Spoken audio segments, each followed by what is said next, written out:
Actualidad, espectáculos, negocios, deportes, todo en TV Radio Miami, la nueva televisión.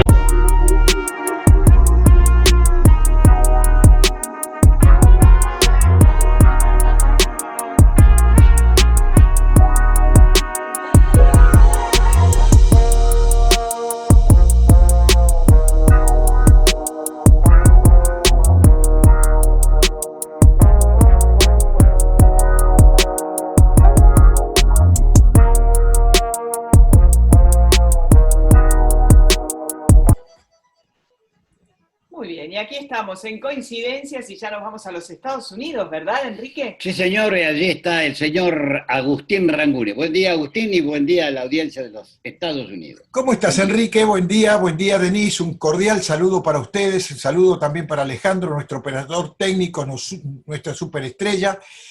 Y bueno, estábamos conversando con un gran amigo de muchos años, George Chaya, que también va a estar con nosotros en minutos nada más. Te cuento que realmente las últimas noticias que tenemos aquí son de espanto.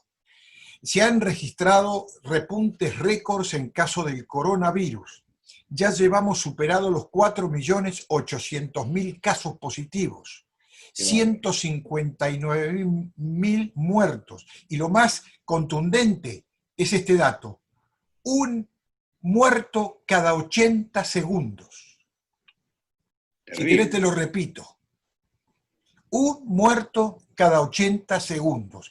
Encima todo esto, acabamos de tener unas declaraciones del doctor Fauci, el asesor del epidemiólogo, que, bueno, que tiene conflicto con el presidente Trump, ¿no? Dijo concretamente: no creo que vayamos a erradicar el coronavirus del planeta Tierra. No creo. En realidad el coronavirus existe, ¿no? Son distintos coronas que hay. Bueno, sí, hay varios, pero el coronavirus, el COVID-19, evidentemente, según el doctor Fauci, no va a tener disponibilidad, por lo menos en muchos años, la posibilidad de que se consiga una vacuna. Bueno, pero eso contradice, por ejemplo, el gobierno de Brasil anoche dio un comunicado diciendo que ellos en noviembre ya van a estar aplicando la vacuna. Sí, bueno, los alemanes dicen que antes de fin de año ya están aplicando la vacuna. Bueno, él dice que no cree. Israel dice que antes de fin de año ya tienen la vacuna. Y esto lo dijo Alemania, que tiene 20 millones más de habitantes que la Argentina, con una economía abierta, y tiene menos casos que la Argentina. O sea, lo extraño de todo esto, lo contradictorio de todo esto, hace que no se pueda dar ninguna afirmación como verdad absoluta, ¿no? Bien, el último dato antes de hablar con George Chaya, que es nuestro invitado especial de hoy. Facebook acaba de eliminar una publicación de Donald Trump donde se reporta información falsa sobre el COVID-19 en la cadena Fox News, cuando decía que los niños eran prácticamente inmunes al coronavirus. Por su parte, Twitter exigió que el equipo de campaña de Trump borrara un video. O sea, Facebook y Twitter entonces ya están prácticamente cruzándole los dedos a Trump por información falsa. Ahora sí, George, buen día, ¿cómo te va? Un gusto de saludarte. Bienvenido. Muy buenos días, muchísimas gracias, Agustín, un placer, saludos allí a tanta gente querida y conocida, Enrique, Denise, y por supuesto, y por sus últimas. Bueno, no, pero profesionalmente más de 15 años, sí. Desde George, que vos... es increíble lo que ha pasado en Beirut, y por eso creo que sos la estrella del programa de hoy, porque necesitamos información, qué pasó, cuáles son las consecuencias que, más allá de las que hemos registrado en los medios de comunicación, realmente una cosa increíble, ¿no? Contanos. Sí, una cosa tremenda, realmente como hecho de impacto periodístico tremendo, como cuestión humana, horrorosa, y desde lo político, cualquier análisis que pueda llevarse adelante no puede soslayar la irresponsabilidad de funcionarios de la clase dirigente política libanesa que reiteradamente incurre en errores por los últimos 30 o 40 años, pero esto ha sido un error por el que haya pagado un precio muy alto en vidas humanas, claramente, y por otra parte porque a una situación per se complicada del Líbano, en un default, con una hiperinflación constante, sin ayuda, con negociaciones con el Fondo Monetario, pero con energías políticas bloqueando esas conversaciones, el país está marchando hacia el acantilado indefectiblemente. Y esto vino de algún modo a hacer un golpe a todo este escenario que te comento ya traumatizado de por sí en un Líbano atomizado. ¿Tú haces responsable a la clase dirigente particularmente por este siniestro?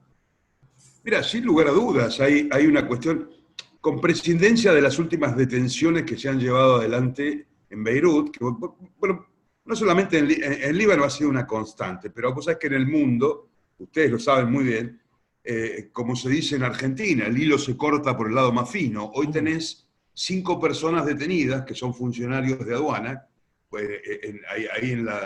se desempeñaban en la zona portuaria, porque se dice que no fiscalizaron esos elementos químicos, esas cargas, cuando fueron incautadas a un buque ruso en el año 2016, que eran elementos prohibidos para ser transportados. El buque atracó en Beirut y por supuesto que no podían ser descargados. Lo que el buque era un peligro allí desde el punto de vista de la salud, de la seguridad. Entonces le incautaron todo un material que era prohibido. Pero claro, lo incautaron y lo dejaron allí en un warehouse, en unos almacenes, durante 6 años. Perdón, durante 4 años. 4 años. 4 años. Y evidentemente las medidas de seguridad no fueron las adecuadas. Esto tomando la versión de Denise, Enrique y Agustín, tomando la versión oficial del gobierno libanés, ¿no? que se indica a estos elementos químicos y al almacenamiento en esa zona como el disparador y el causante de esta tragedia. ¿Vamos a creerle al gobierno libanés? Bueno, si esto fue así, evidentemente la clase política dirigente y los funcionarios de distintas áreas evidentemente han demostrado ineptitud, mal manejo, desidia o como queramos calificarlo, si le creemos al gobierno. Y bueno, hay otras versiones también que no deben descartarse. Lo que ocurre es que tenemos que esperar que la investigación de algún modo avance. Uno se desalienta cuando ve que a las 36 horas de sucedido este siniestro horrible, los primeros que van presos son los funcionarios de aduana. Están todos con prisión domiciliaria, 5 de ellos. Y nada se dice de otras situaciones irregulares, como por ejemplo el aprovisionamiento de sistemas de armas, misiles, cohetes, municiones, por parte de Irán, de un grupo político que también es un grupo terrorista, que es Hezbollah, claro. y que de alguna manera en el puerto tiene una gran influencia. Que eso es lo que genera más dudas en realidad. Es como que uno, la versión oficial, duda un poco, ¿no? Claramente, acostumbrados a las versiones oficiales de los distintos gobiernos libaneses que, según transcurrió el tiempo, después de tal o cual versión oficial, nos dimos cuenta que no nos habían dicho la verdad en muchos casos. La duda está generada, claro, Denise, sin lugar a dudas, esa duda está allí, valga la reiteración. De todas maneras, esto tiene que ver con un hecho de investigación, con implicancias políticas y con otras connotaciones. Lo trágico, desde el punto de vista de la vida humana, es que hay más de 4.000 personas heridas, hay más de 400, casi un 10% de ellas en estado de gravedad, hay unas 20 personas desaparecidas, y los números de los decesos a ciencia cierta aún no se saben, más allá de que se habla de 130 o 140 o 160. En realidad, según avancen las horas, desde el martes, estos son los números, pero pueden llegar a ser más. 137 ya. Decime, ¿qué se sabe, por favor, George, de este buque que era propietario un ruso, un empresario ruso, que se declara en quiebra y llevaba esas 2.700 toneladas a Mozambique. Qué raro es todo esto. Bueno, en la zona es muy común que haya mucho comercio y la ruta de África es muy común. Lo que no es común es los materiales transportados, claramente, como bien lo señalás. En consecuencia, habrá que investigar. De todos modos, vos sabés cómo son las empresas privadas, particularmente, y esto no va con ánimo de crítica, ni de análisis, ni de opinión, pero es una realidad. Los empresarios rusos pueden manejar amonio como pueden manejar un club de fútbol inglés. Sí. Después de la caída de la Unión Soviética, realmente lo que pasó con mucho empresario privado hipermillonario ruso, muy pocos lo sabemos. Sabemos cuando emerge algún tipo de tragedia o cuando, como te decía, un poco con sorna, se compra un club de fútbol, Club de fútbol, ¿no? sí. Eso es así. Vos sabés que estaba mirando, me mandó una amiga que tiene familia en el Líbano, que me contaba que hablan 3 idiomas distintos, árabe, francés e inglés, tienen 40 periódicos diferentes, tienen, por ejemplo, un nivel de alfabetización altísimo, 99%, 42 universidades, el 40% de la población es cristiana, hay un doctor por cada 10 personas, y el dato que me llamó la atención, que fue destruido y reconstruido en 7 oportunidades el Líbano. Claro, es tan particular, vos lo sabés muy bien, George, porque manejás los términos internacionales. Líbano tiene 3,5 millones de habitantes y 10 millones de libaneses en el exterior. En el exterior, sí. Exactamente, hay 3 veces más libaneses o descendientes, por contar primera y segunda generación, si no hay mucho más, ¿no? Hay 3 veces más de comunidades libanesas en el exterior a los habitantes del Líbano. No te olvides que el Líbano es un país muy, muy pequeñito desde lo territorial, tiene 10.542 kilómetros cuadrados, Sí. es más pequeño de la provincia de Tucumán, aquí en Tucumán, Argentina, sí. Más chiquito. En consecuencia, sí, todo lo que describía Denise tiene más que ver, Denise, y desgraciadamente quisiéramos, los que tenemos sangre libanesa, quisiéramos que sea del presente, pero esos datos tienen más que ver con los años 70 hasta principios de los 80, cuando comenzó la guerra civil, cuando al Líbano se lo llamaba la Suiza del Medio Oriente o la París del Mediterráneo. Después, con el inicio de la guerra civil en el 75, infortunadamente cambiaron muchas cosas. De hecho, los equilibrios comunitarios ya no son en esos números. No hay ya un 40% cristiano. Ha habido varias migraciones durante la guerra y quienes más han migrado han sido los cristianos. En consecuencia, bueno, llegamos al presente con un escenario bastante sombrío para el Líbano. Claro. Es el único país árabe, George, que no tiene dictador. El único país donde se elige a un presidente. Sí, es verdad lo que decís. Desde el punto de vista práctico, sí. A ver, antes de la guerra, antes de abril del 75, era un ejemplo de democracia, sí, si vos querés, a la libanesa, con un sistema parlamentario, cuyo presidente debía, por la Constitución, en realidad no hay Constitución nacional en el Líbano. Lo que hay, y hace las veces de Constitución, es el pacto del año 1943, donde sí, todas las comunidades, de algún modo, ante un escenario propugnado por Francia, la madre patria, por eso Denise señalaba que se habla francés-inglés. El francés fue la segunda lengua, o lo es desde el punto de vista oficial, desde el punto de vista comercial es el inglés. Cualquier persona en el Líbano habla las tres lenguas y las habla bien, desde un taxista a un hombre de negocios. El problema del Líbano fue básicamente un problema regional con los refugiados palestinos. que ustedes se acordarán de Septiembre Negro, cuando los palestinos se levantan en armas contra el rey Hussein en Jordania, y Hussein los reprime, y los palestinos se van al Líbano. Bueno, una disposición de la Liga Árabe les permite vivir, afincarse, pero bueno, con muchos palestinos ingresaron también milicias armadas palestinas. Y eso produjo cierta fractura social. Y así se produjeron los enfrentamientos entre las diferentes sectas y las diferentes comunidades. Y después, sobre lo que vos decías sobre la elección, sí es cierto.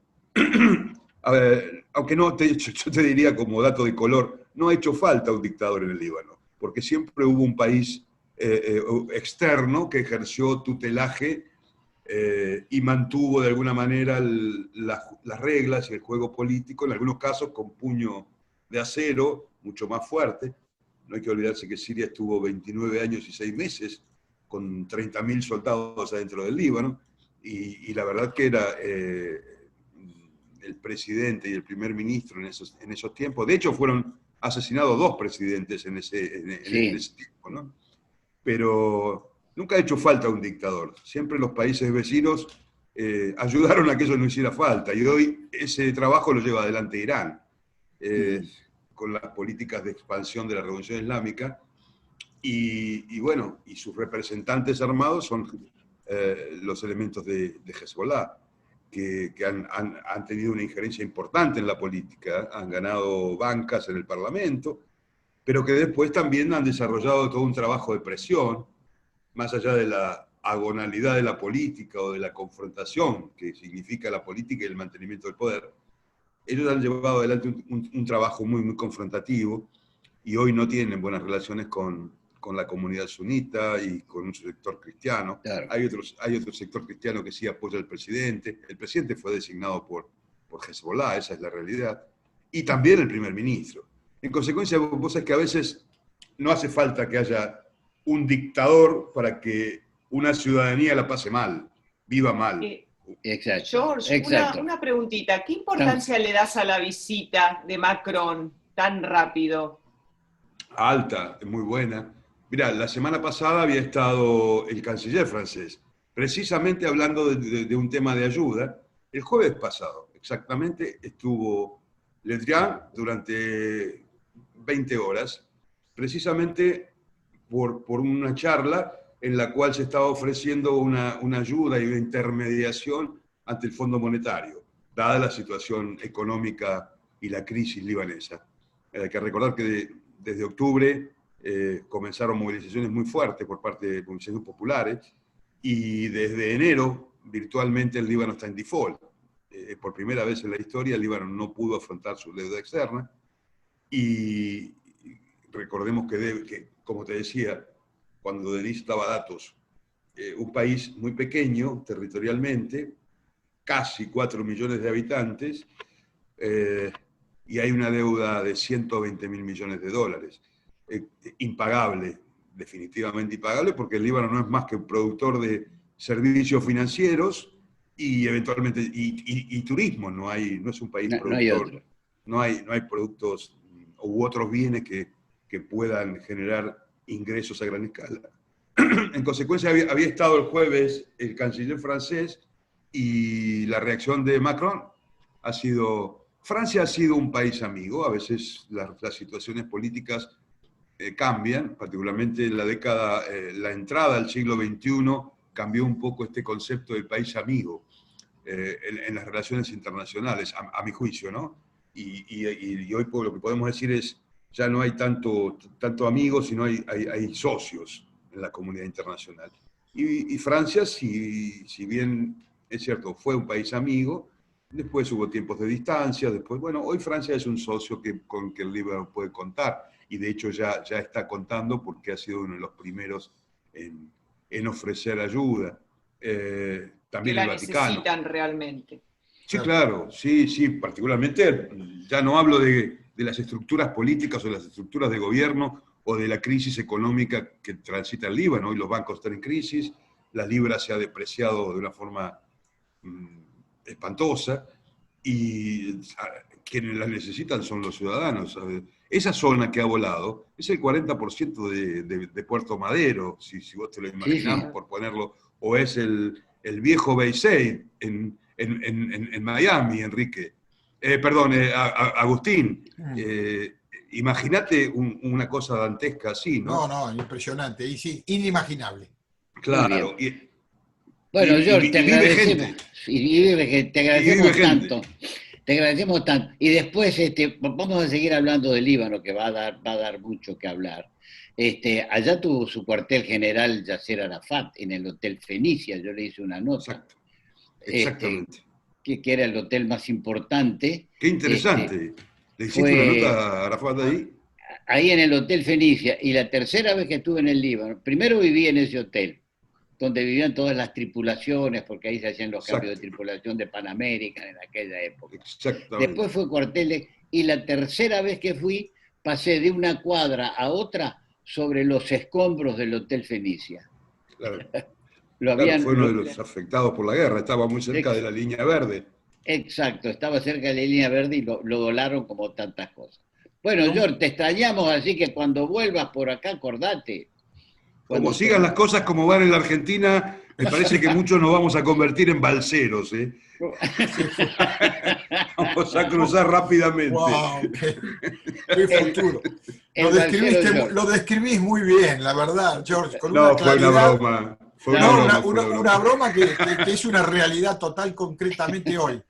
Yo te aviso, Agustín, y en cualquier caso. Sí, hay un argentino que le escribió una carta al presidente de Uruguay y le preguntó si tiene previsto un plan de contingencia para acoger a una masiva inmigración productiva. Sí. Ojo que para los argentinos, se habla mucho. Punta del Este, Uruguay, es como Miami para los cubanos, ¿eh? Ojo. Bueno, si tenemos que ser balseros, yo le voy a avisar a Enrique y a Denise y vamos a convertir a Punta del Este en Cayo Hueso. Sí, es muy probable. Y te vamos a buscar a la playa. Muchas gracias. Muy bien. Bueno. Dios mediante este verano, espero que podamos vernos este verano, ¿no? Sí, yo señor. espero viajar por allá. Muy bien. Dale, George, un gran abrazo. Un abrazo, George, y gracias. Muchas gracias. Cuídense mucho, gracias. Gracias a ustedes. Hasta luego. Hasta mañana. Bueno, Agustín, gracias. Y vos y audiencia americana, nos reencontramos mañana. Bueno, me quedé contento, me quedé impresionado por lo que dijiste del reportaje que le hiciste a este personaje. ¿Cuántos años hace, Enrique? Hace mucho en vida de Arafat, antes que le dieran el Premio Nobel de la Paz compartido. Eso quedó en la historia, esa nota, ¿eh? Queda en la historia. Sí, la escribí además. Una más, Enrique Llama de Madariaga. La escribimos. Muy bien. Bueno, Agustín, muchas gracias y será hasta mañana. Un gran abrazo, hasta mañana, que la pasen bien. Hasta mañana. Chao.